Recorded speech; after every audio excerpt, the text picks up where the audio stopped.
Carlos Bajorek, Always Prepared Solutions. Finally kind of getting to this build video for the solar generator. Been trying to make it a couple of times now. It's a lot of respect out to those YouTube folks who do this all the time and are good at documenting what they do. I'm still kind of obviously a little new to the process, but I've done one of these generators before, so I want to document it and get everything down for you. So what is a solar generator, right? It's something that produces power, and you're using a solar panel in order to produce the power. You have your standard home generators, your Honda generators. I think Predator has a couple generators too. Various builds, whatever. Doesn't matter who makes it. But what those are doing is they're essentially have a giant alternator, which, technical term is a generator. It's an electrical generator, and an internal combustion engine of some sort that turns that in order to produce power, just like what you have in your car. The only real difference between a generator and your vehicle is that your vehicle motor also powers the wheels. A generator does not do that. Internal combustion engine does not do that. So what we're using for the solar generator, instead of any internal combustion processes, we're using a solar panel. You could do a wind turbine, not the most practical way of doing it, but it's absolutely feasible to do so. This whole system takes power in from 12 volt direct current. So anything that produces 12 volt direct current, you can wire in to charge the system on. Something else we have to have is an inverter, somewhere of delivering that power, changing that DC, 12 volt DC to 110, 120 alternating current, which is what most of our home electronics run off of. So you can get 12 volt DC appliances that you can use, a lot of equipment out there that you can run off of it. You're probably going to want to look at more like RV sales. Some off-grid stores are gonna retail those things, but most folks' normal home electronics are going to be off of that 110, 120 volt AC power. So you have to have something to convert the current over to be usable. I believe, and this was from an engineer friend of mine, you could run a 110, 120 volt AC appliance off of 110, 120 volt DC. But you're going to have problems in the long run. Eventually, there's going to be some issues with it. So for short term, you could, but I'm never going to recommend doing that. And we're going to have batteries. So that solar panel is only going to produce power when the sun's out. A solar panel, what I liken it to when we talk about it at my fire department, it's a 12 volt battery that has a charge when there's light on it. I mean, that's essentially what it is. The more light, the better the charge. You take some light away, you're not going to have as much charge out of it. There'll still be some in it. You're just not going to have quite as much. So what I have, what I've done here is I've listed the full retail value of everything. As I go through each item one at a time, I'll cover what I actually was able to buy some of them for. These are all bought off of Amazon. I know I am running tens of subscribers right now, but I'm not actually sponsored by any company, so I don't get free stuff. I buy all this on my own, and I'm not plugging any company for any particular reason other than the fact that, like Renogy, I buy their things because I've bought their stuff before, so I've just come to trust it on my own. I'm sure there's plenty of other quality manufacturers out there you can go with that might even be a little bit less, but if I've used it and it's worked, I'm just going to keep going with that. So I'm switching from my flooded lead acid that I had over to lithium iron phosphate, LiFePO. As I said, with the flooded lead acid, they're rated at 100 amp hours, but you can really only rely on them for 50 amp hours if you want to keep them in service for a longer period of time. Downside 1, downside 2, they're really heavy. I have a Renogy 200 amp hour flooded lead acid battery sitting next to me right now. It is 128 pounds by itself. These are just under 20 pounds a piece. So I have 3 of these for 60 pounds right now. I was going to start with 2. I think I got them for $189 when I bought them. The 2 together is $189 a piece. When I went to look up the actual price to get that retail price, I noticed they had a sale on them for $144, and there was an automatic off coupon through the Amazon purchase for another $39 off. So I essentially got a third one for $100. I really couldn't pass that deal up. But full retail value, assuming there's nothing out there, is $600 for all 3. I eventually do plan on getting a 4th battery. There's enough room for it. I just didn't get it yet because I'm on a budget. I'm buying this on my own. I had a power inverter, a charge controller, and a power inverter, but I had a charge controller, Renogy Commander. They don't make it anymore. It's a really awesome one. I believe it can take a really high input voltage and step it down. It worked really great for me. When I got it, I think it was about $200. Renogy has other stuff out now that works probably just as well as it does, probably better, for a comparable price. But all we need for this, after I looked at the power specs, was a Renogy 30 amp Adventurer, a charge controller. Full retail is $60. I was able to get it for, I believe, just a little bit over $46. Well, with a instant off coupon, or maybe it was on sale or something. I got a new 2500 watt inverter, $189 for that. The Renogy 400 watt fold out suitcase solar panel, that was $499 retail. I think I got mine for $479, and I believe when I was looking through some of the items today, just to double check my numbers, that I saw it actually on sale for $425. Container, Rubbermaid, $110, just a generic container that I knew was going to hold everything after I took some measurements. And I estimated about $150 for the cables, fuses, a ground rod, etc. The things that make it reliable and usable, that hooked everything together. That's probably a little higher than is actually necessary. I have a lot of cables I'm reusing from the old system. I'm just estimating, but that should give you a little bit of wiggle room on your prices. So I'm going to compare my build overall to a Goal Zero Yeti 6000X. I don't have anything specific against their products. I've never purchased any of their products. I never used any of their products. I just see them advertised a lot, so I thought based on basic numbers, it seemed like a fairly comparable system. With the system, for $3,500, you get two, I believe they're called Boulder 200 fold-out solar panels. So comparable input power. A 6,071 watt-hour reserve is what it's advertised with. What I'm building right now with my 3 batteries, $1,690 is the price for everything. It has a 3,840 watt-hour reserve. I bumped that price to $1,890. I got a 5,120 watt-hour reserve. Some batteries will be amp hours, so you see amp hours, watt hours. A lot of companies are switching to advertising their batteries more for the watt hours, just because that's how most people's power bills end up coming to them. They'll see their kilowatt hour usage, their watt hour usage. They don't see amp hours and volts. If you see things advertised on amp hour, take your volts, multiply it by the amp hour reserve. That will give you your watt hour reserve. That's all you got to do. The thing to remember with your amps and volts are going to be what your charge controller could be input to, and what your panel is going to put out. You also kind of need to know, like, overall for the system, your fuses and whatnot. I think the general practice, and the practice that I've used, is go about 25% over whatever the rating is. So I got a 40 amp breaker that I'm going to wire in from my charge controller to my batteries, just to give them a little bit of protection on the line. The power inverter is internally fused, so that's not an issue.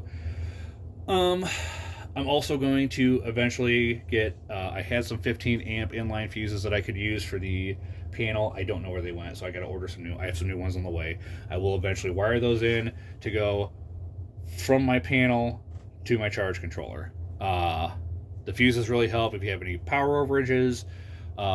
There's some issue, they can help isolate parts of the system and keep you from having to burn any other parts out. It adds complexity to the system, yes, but it also makes it easier for longevity and for future repairs.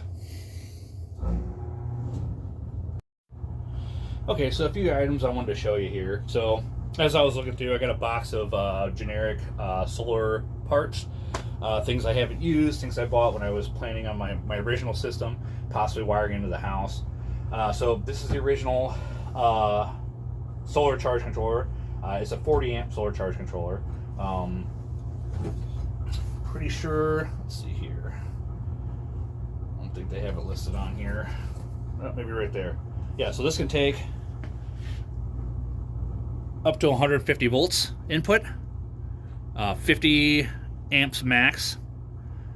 So the max PV input power for if we're running 12 volts is 520 watts. For 24 volts, it's 1040 watts it could take in. So if I wired, say, 5 panels in series to each other, doubling them up, 10 panels, and wired them 2 apiece, so 5 2-panel sets, I could run all of them at one time, and this will take it. The output power is going to be 12 or 24 volt, and it can run up to 40 amps. So again, this is a new one here. This is large. This is what I got to replace it. Very good unit. It is actually advertised as a flush mount unit. So what they say to do is this all comes off, and what you can do is mount this inside of, like, say, a wall on your RV, wire everything, and then what you do is you wire everything through, and then close the whole system up. And then that way it's nice and flush with the wall. That way you don't have anything sticking out when you're inside a smaller space. This is a generic 30 amp charge controller from Rose. I don't even remember what I got it with. It came with something that I bought, but I can't remember what it was. But I had it in my kit, my stuff. I've never used it. I'm sure it works great. I've just never used it. But it's there. I guess you could probably get something like this for $35 to $45 retail, and it probably works okay. This is my old power inverter, 1500 watts. It's very underpowered. It was enough for what I used it for. I could plug in this chest freezer that all this stuff's sitting on, and it would run it. A little underpowered if I wanted to run the refrigerator that I had all the price numbers on.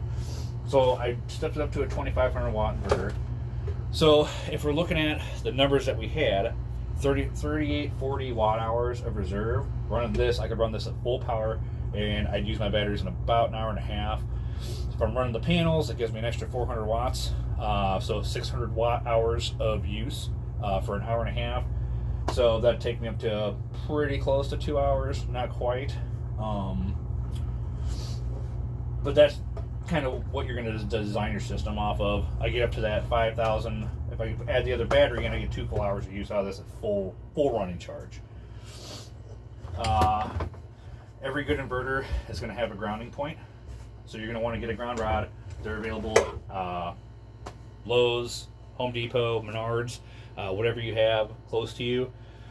They'll have a grounding rod somewhere for you to be able to use.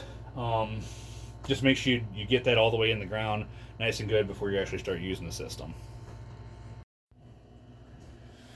And here's the batteries that I have so far. So I rough set up a couple of them right here, just so you can kind of see how I'm running this. Since I have an odd number of batteries, I'm going to be running a 12 volt system. Ideally, you're going to want to run the highest voltage you can at all times. The reason why, so when you have longer runs of DC voltage,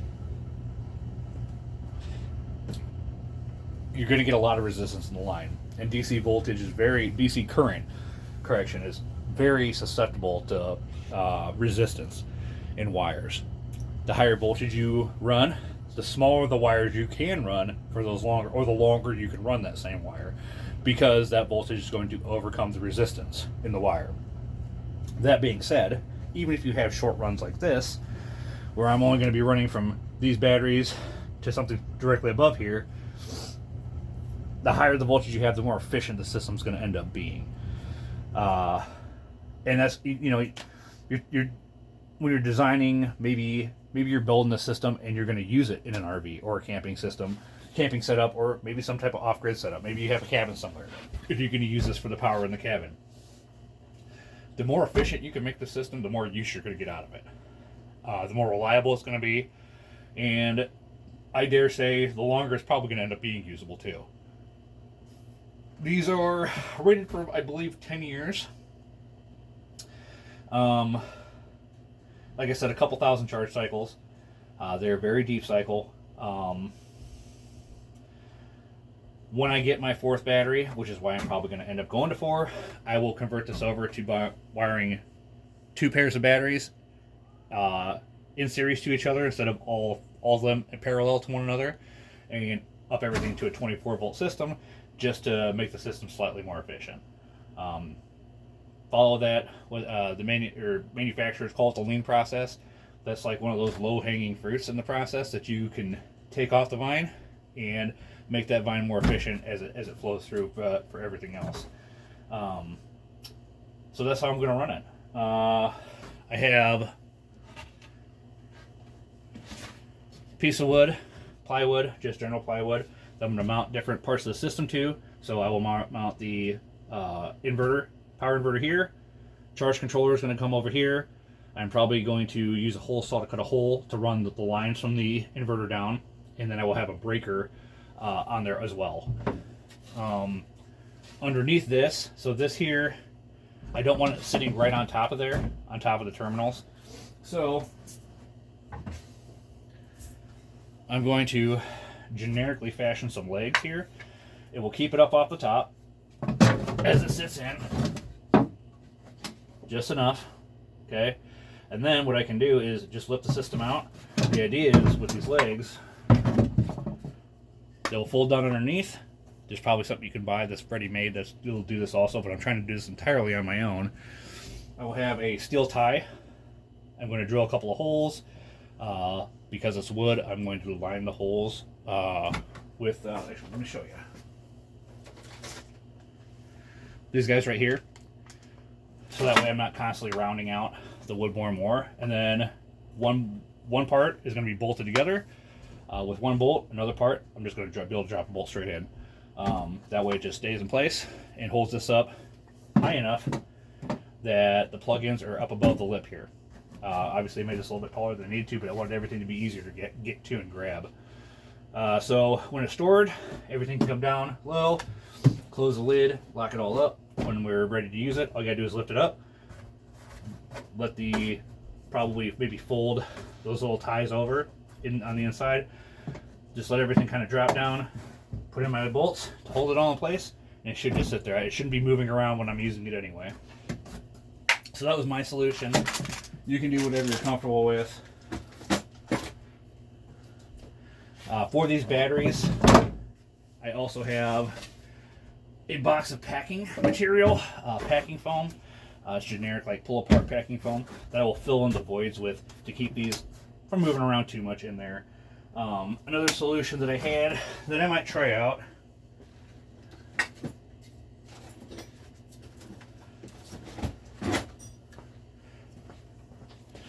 So this is like an equipment jack that you can put various items on when you're working on a workbench to keep it in a certain height.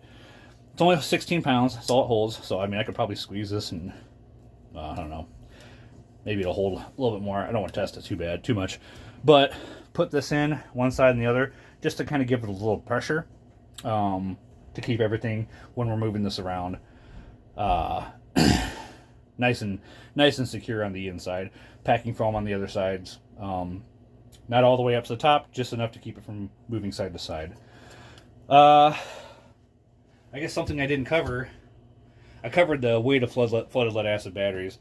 I didn't cover the weight of this. So I expect the weight of this unit when it's done, 4 full batteries, to be about maybe around 100 pounds. I believe that Goal Zero Yeti 600 is like 120 is what it's advertised as. It has wheels. I might eventually put some wheels on here. 100-pound tote is not much for me. I don't know if you noticed, I'm a fairly large guy. I lift weights. I work out pretty regularly. So moving this around isn't going to be too hard. I think what I'll probably do in the meantime is just get a fold-out cart.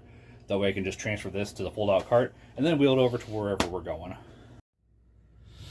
And then this is the solar panel that I picked up. So it actually comes with a case to protect it that you can hold it around in. Fits around the outside like so. You put your spare cables in the pocket here. When it folds out, just so you have an idea of how the size of this overall,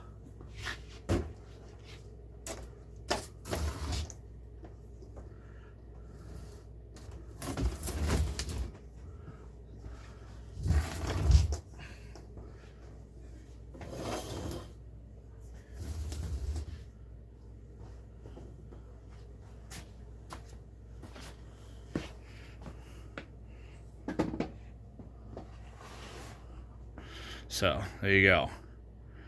That's the fold out size. And the back, and I'm just going to take this off here because this is probably be easier if I do it like this. So on the back,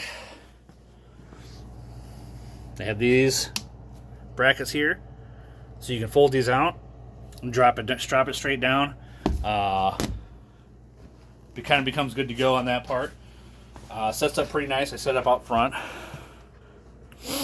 and then let's turn this light on.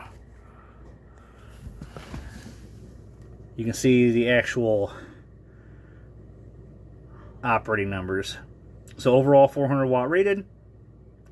Optimal operating current's 40 volts, 10 amps. So I believe that Renogy Adventure will take 30 amps and up to 50 volts. So this is perfectly acceptable system. It actually recommends 15 amp uses. So that's why I picked those up. The extra ones. It's rated at 30.2 pounds. I mean, I believe that. That sounds about right to me. So, should be a pretty good system. Like I said, Renogy is a pretty good company. I think this is probably cheaper than the two 200 watt Boulder units that they were using for the Yeti system when you buy those on their own. However, that being said, there are also plenty of other manufacturers of panels out there that have 400 watt systems that I believe are probably $100, $200 less than this was. But again, I know Renogy. I trust their stuff. Yeah, should be pretty good. Should work really nicely. So one more thing I want to do before we actually get into it is a basic wiring diagram of what we're doing here. Back to my super high-tech graphic display board here with my really high-tech pointer. Again, tens of subscribers. Yes, I know. I'm not actually sponsored by anyone. It's surprising I can afford any of this stuff. Anyway, we have our panels, right? We set them out, hopefully in direct sunlight. We want to track where the sun's at. Maybe make them south-facing if we're in the northern hemisphere. They have lines coming out of them. They have a positive and a negative wire because this is DC current. They run through fuses, inline fuses. They're going to come around to our charge controller, just like I said I had before, right? Output of our charge controller, positive and negative. Again, I don't know if this is exactly how the wires go in. I didn't look at it. But you will have a positive, negative input. You will have a positive, negative output. On the positive, we will put our breaker. It is DC current. If it doesn't have both positive and negative, there is no completion of the circuit. We run our positive to one of our battery terminals. I am probably going to run both positive and negative to the center battery, just for good measure. I don't know why. I have no reason for it. It just feels like the right thing to do. It's in my gut. And my gut's pretty big, so I tend to listen to it as much as I can. We have our batteries wired in parallel for a 12 volt current output. Then I'm going to take the positive on the one side, negative on the other side, and run them to my inverter right here. Or if our inverter, we have a ground that we run. Make sure it's nice and safe in case we have an overcharge, because the output of the inverter is AC, not DC. So DC current, you have a positive, negative. AC current, you have a hot, a neutral, and a ground. So we need to make sure we have a ground to keep this safe in case it's overcharged. And then from there, we can make sure we run our beer fridge, possibly a sex toy charger. I don't know. Things are kind of going downhill if we're really using this in a survival situation. So whatever it takes to keep everyone happy. Okay, I forgot to fix my stand, but I think you kind of get the idea. Basically, everything's going to be kind of mounted right on here, and all we have to do when we get to where we're going is unstrap that, take this, pick it up, and it should fit essentially. I need to move this part, but right there, all the wires should still be able to run. I'll figure out how I'm going to do that. I might, I might put a couple of, maybe something down here. I got some furring strips. Maybe just put a furring strip right there, and then that way I can run in underneath. But anything to keep it from kind of like grabbing off at the edge there. This here should be good. I mean, I sat on this, and I'm a big dude, and it held me just fine, so it'll hold this. This is just to make sure everything's up out of the way. Gives me access to everything nicely. Access to all the cables if I need to replace one for whatever reason. Yeah, so still kind of chugging along, and we'll keep you updated as we keep going.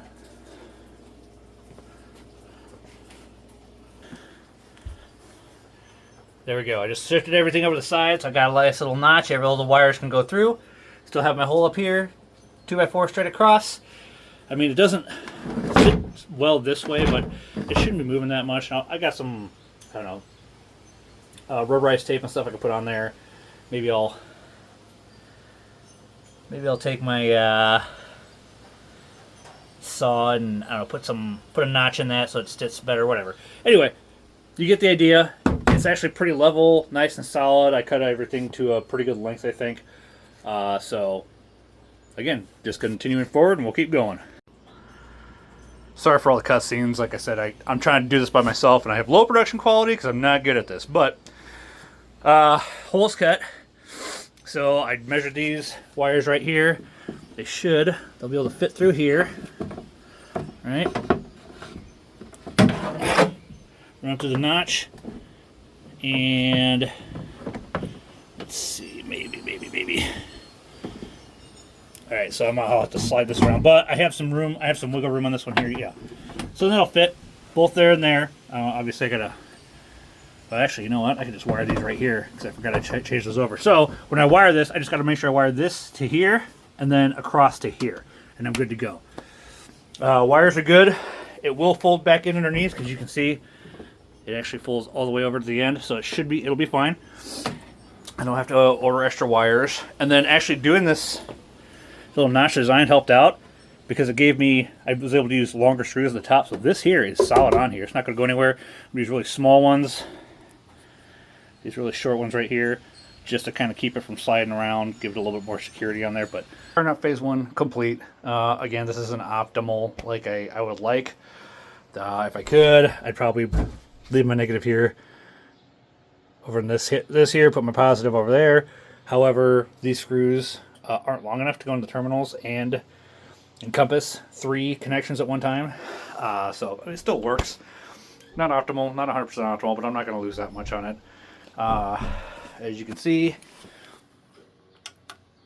this isn't grounded, so I'm not going to run anything on it. But, you know, the batteries are holding charge, they're running through, everything's working. So it runs right now until I get a grounding rod set up. I'm not really going to want to use that. But the good news is that this here is actually pretty well isolated as a system. So there isn't really much right now that's going to really overcharge anything. Next I got to wire in the panels, and I think I'm just going to end up having to run.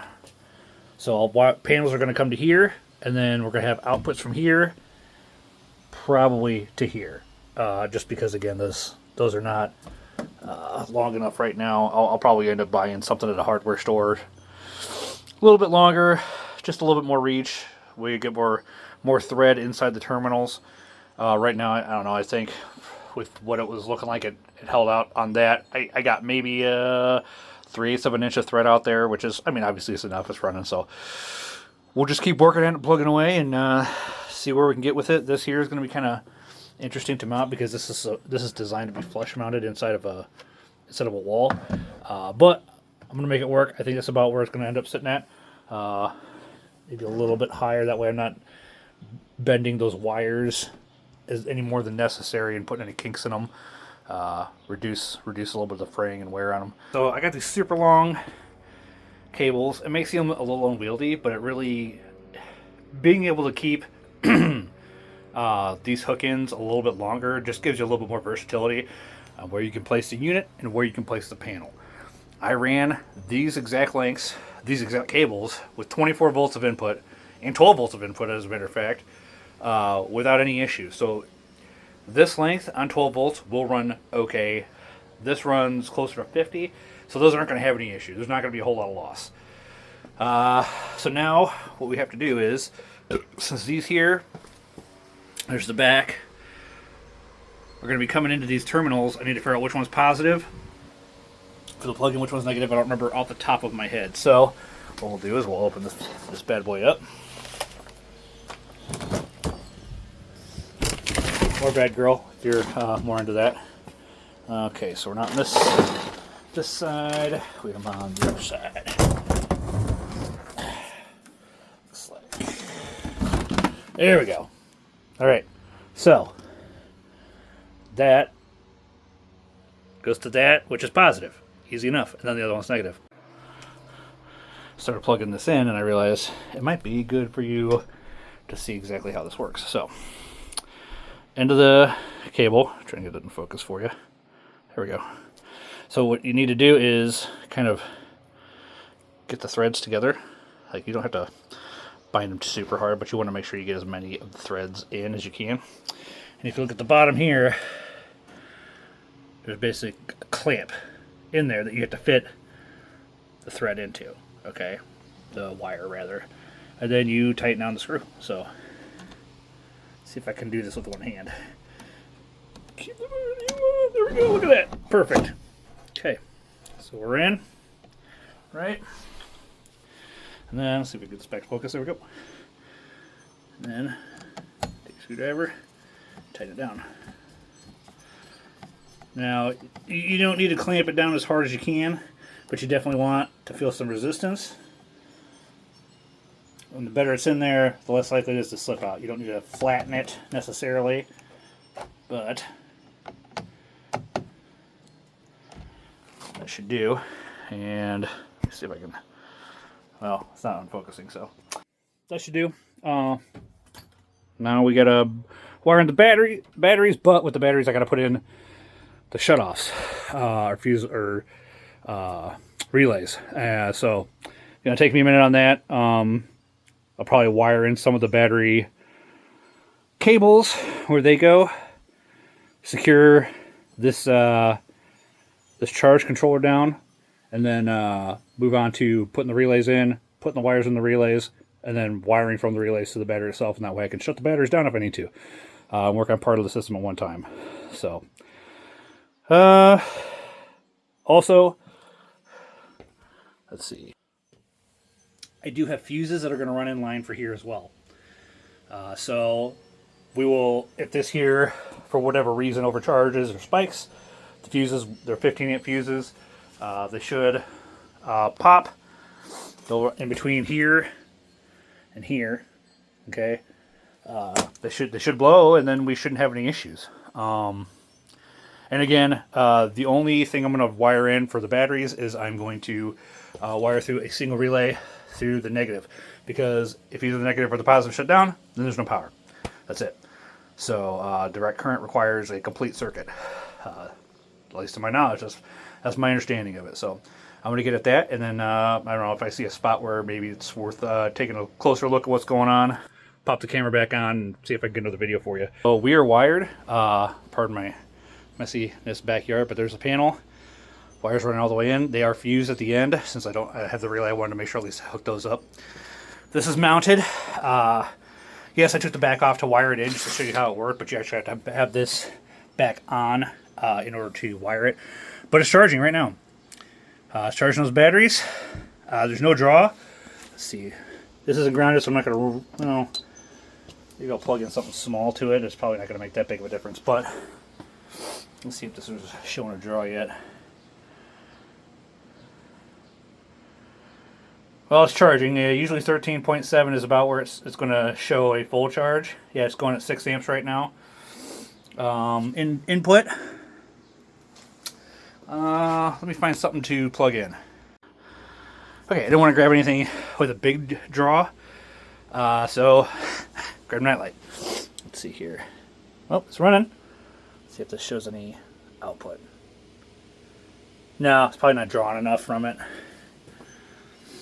Let's see if that's showing anything. I do like how it cycles through. Nope. Not enough draw. I'll have to figure out something bigger. Okay, I think I found something that's going to give us a measurable draw.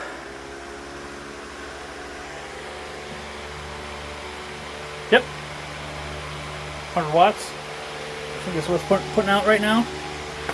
So, not that. Taking in.